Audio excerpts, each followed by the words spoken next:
Shalom saudara-saudara, pembacaan kita pada hari ini terdapat di dalam Yakobus pasalnya yang kedua, ayat yang pertama sampai ayat yang kelima.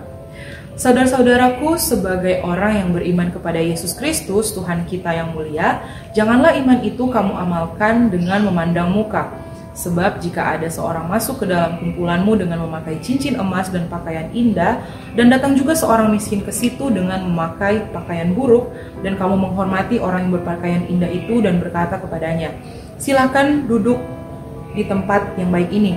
Sedangkan kepada orang yang miskin itu kamu berkata, "Berdirilah di sana, duduklah di lantai ini di dekat tumpuan kakiku."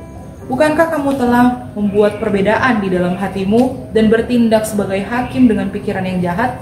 Dengarkanlah hai saudara-saudara yang kukasihi. Bukankah Allah memilih orang-orang yang dianggap miskin oleh dunia untuk menjadi kaya dalam iman dan menjadi ahli waris kerajaan yang telah dijanjikannya kepada barang siapa yang mengasihi Dia?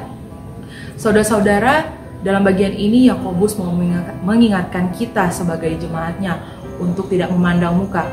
Bisa kita lihat di perikop-perikop sebelumnya atau selanjutnya, memang ada berbagai nasihat-nasihat yang ingin Yakobus sampaikan kepada jemaatnya, termasuk kepada kita, bagaimana sebenarnya hidup kita sebagai orang-orang yang sudah beriman kepada Yesus Kristus.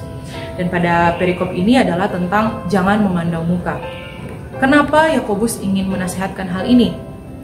Kita bisa melihat di dalam Alkitab sangat banyak bagian yang Tuhan juga sudah mengajarkan kita untuk kita jangan memandang muka, jangan memandang bulu orang-orang di sekitar kita. Karena apa? Karena Tuhan ingin supaya kita boleh menjadi berkat bagi orang-orang di sekitar kita. Mungkin dalam perjalanannya tidak sulit ya, kita bertemu juga dengan orang-orang yang berbeda dengan kita. Namun inilah kerinduan Tuhan untuk bagaimana kita hidup sebagai orang-orang yang beriman kepada Tuhan. Mungkin kita bisa mengubah mindset kita ketika kita bertemu dengan orang lain, kita mencoba berpikir bahwa apa yang sebenarnya bisa kita lakukan untuk orang itu. Bukan kita memikirkan apa yang bisa kita dapatkan dari orang itu. Mari kita berdoa. Bapa di surga, terima kasih untuk firman-Mu pada hari ini yang mengingatkan kami untuk kami tidak memandang muka, kami tidak memandang bulu akan sesama kami.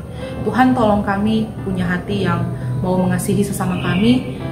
Tolong kami untuk kami boleh menjadi berkat bagi orang di sekitar kami boleh memikirkan apa yang sebenarnya boleh kami lakukan untuk orang itu. Bukan kami memikirkan apa yang dapat kami dapatkan dari orang itu, yaitu untuk mencari keuntungan. Kiranya Roh Kudus yang menolong kami semua ya Bapak. Dalam nama Tuhan Yesus kami berdoa. Amin.